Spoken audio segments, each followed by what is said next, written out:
What's up, everybody? It's Sin and Millie back with another episode.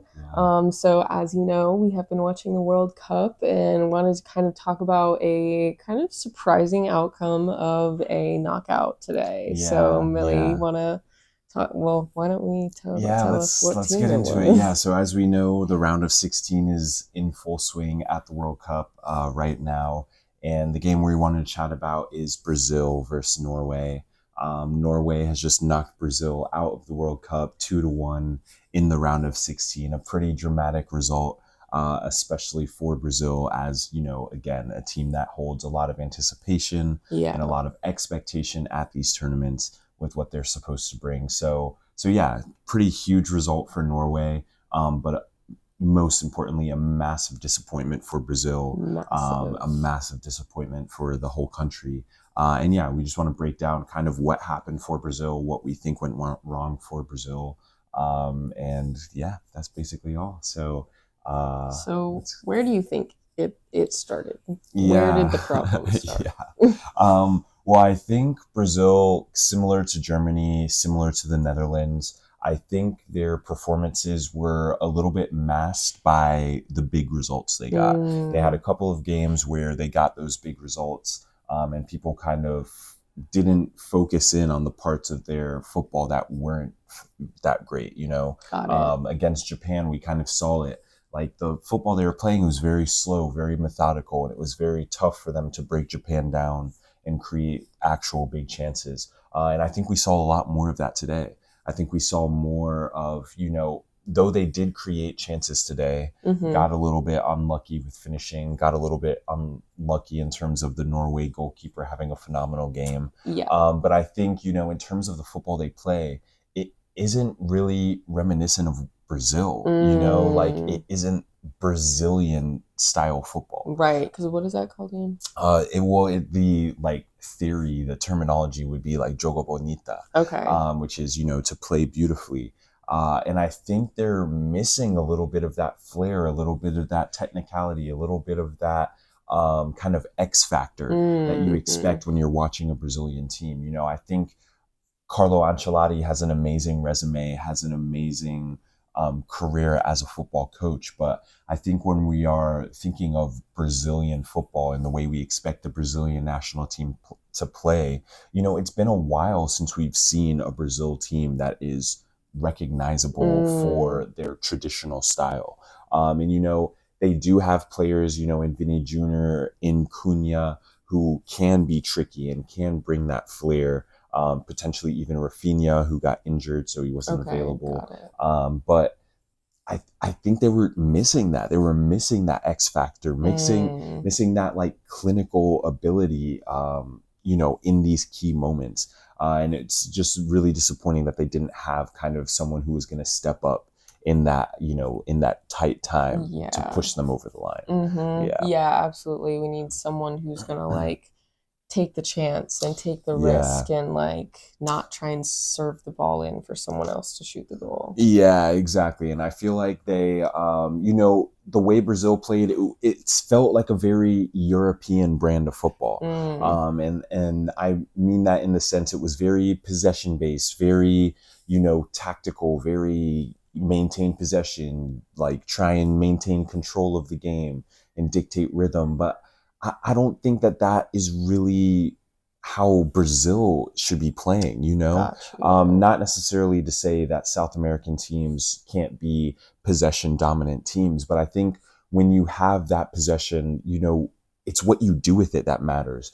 In the best Brazil teams of the past, they had outside backs, that played as pseudo wing back positions Mm, that helped and joined the attack and acted as extra attackers to help the attack of Brazil. So it wasn't just the wingers that, other countries had to watch out for. They had to watch out for the wingers and the outside backs and the forwards because okay. anybody could score. And I think Brazil is lacking a little bit of that danger right now. They need more dangerous wide players who can come from defensive positions and also be dangerous. They need goals from midfielders that don't just come from set pieces, but come from the run of play, from, shots from distance, or, crosses into the Mm-hmm. box or late runs, whatever it may be. That is what they need, more of that flair and more players who can do those sorts of things. More, there needs to be a Brazilian right back who can join in the attack and also score goals, because that is what, Robinho and those sorts of Brazilian legends were doing back in the day. Oh, okay. They were outside backs who could also score goals. And that brings another element and another dynamic to your team. And I think that that is a little bit more what Brazil needs to do. And you could argue that, yeah, that might maybe mess up your defensive structure, your defensive shape, if you go for more attacking minded outside backs or attacking minded midfielders. But if the alternative is playing an off brand style of football that isn't reminiscent of your country or representative of what your players can bring to the field, wouldn't it be worth the risk? I I mean, you would think I so. would think it would be worth the risk to go out there with a very attacking lineup, a very attacking group of players Yeah, who can all cause issues for other teams. I think, facts. it's too much pressure on Vinicius Jr., too much pressure on Cunha for those two guys to be the star players and really carry them across the line. But Yeah. it's too much pressure on them. The goals need to come from a multitude of places. They need to come from midfielders. They need to come from outside backs. They need to come from all over the pitch, because that is how the Brazil of the past was such a phenomenal team.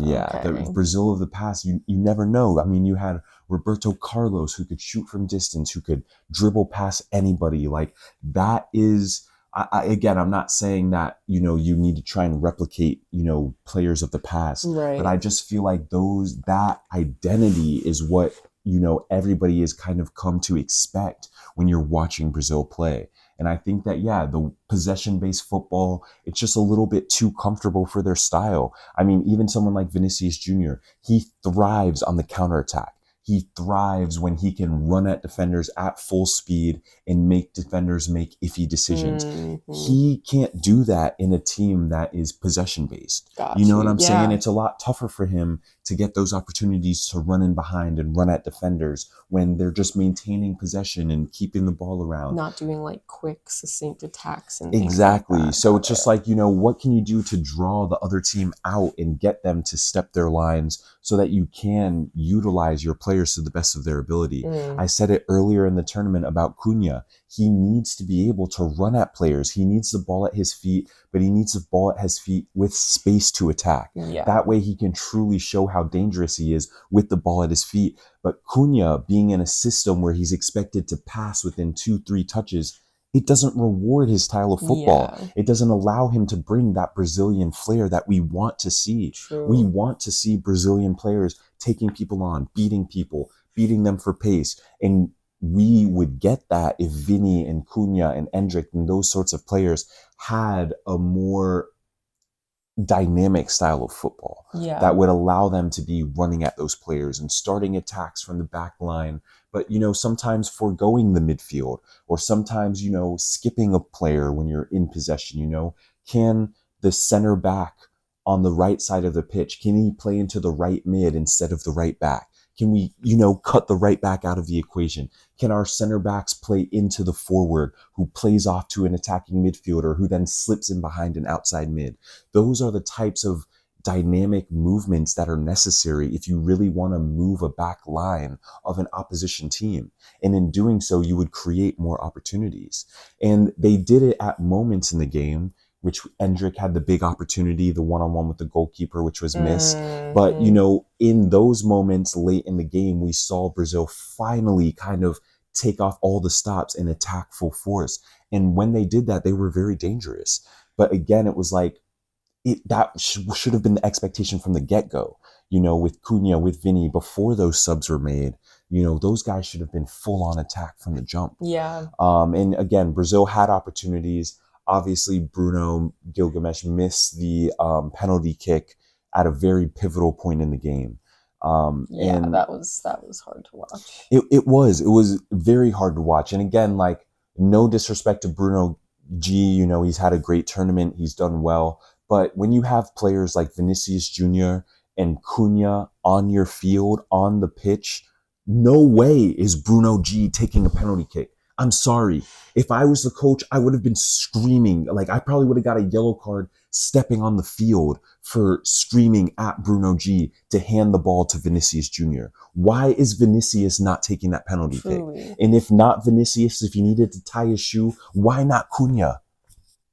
I mean, come on. Who decides who takes a penalty kick? I mean, team dynamic. I mean, there's a whole bunch of elements that could be Okay. into it, but they could have had, a set taker. They could have had, coach could have decided on someone. He Got could have it. claimed seniority. You never know. Okay, so You it's not really up to the manager it can be necessarily. like the manager could say this person's taking the penalty. I Okay, don't know got it. exactly what No, the yeah, but circumstances, just but generally, there's a lot of different ways that they can go about deciding who takes the 100%. Yeah. penalty. And on the Okay. field in this moment, Vinicius was on track to get like the golden boot at the tournament as well, scoring so many goals. Why is he not taking the penalty? Yeah, And if Vinicius didn't want to take it, why is Cunha not taking the penalty? right. I just think that was a Did this massively guy need a win? I don't know. I But genuinely the don't know. universe I said genuinely don't no. know. I don't know if he's the penalty kick taker at Newcastle. I don't know. I Oh, don't know what was going through his head, but for me, it's a no-brainer. Vinicius or Cunha should have been taking that penalty kick.